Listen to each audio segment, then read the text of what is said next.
Just got a new $50,000 community storm shelter. We're learning more about what it means for the community.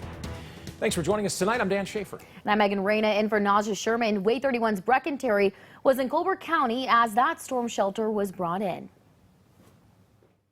I'm here east of Leeton in Colbert County, where the county is officially installing its 26th storm shelter. Emergency management officials tell me once this thing is up and running, it can hold 45 people. Members of the community were involved to try to determine the best places to put these things that would incorporate not only the most amount of people in the community, but also to make sure that it met all the requirements of the funding that was coming through FEMA.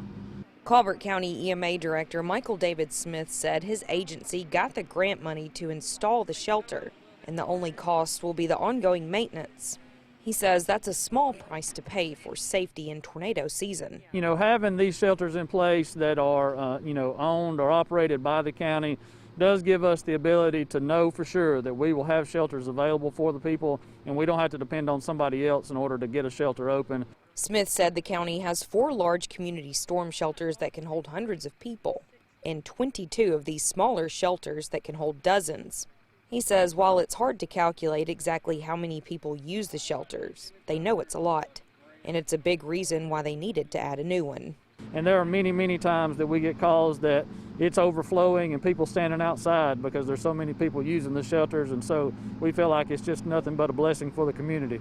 Smith tells me it could take a couple of months to have the shelter fully operational because they've got to get electricity and running water hooked to it. In Colbert County, Brecken Terry, Way 31 News.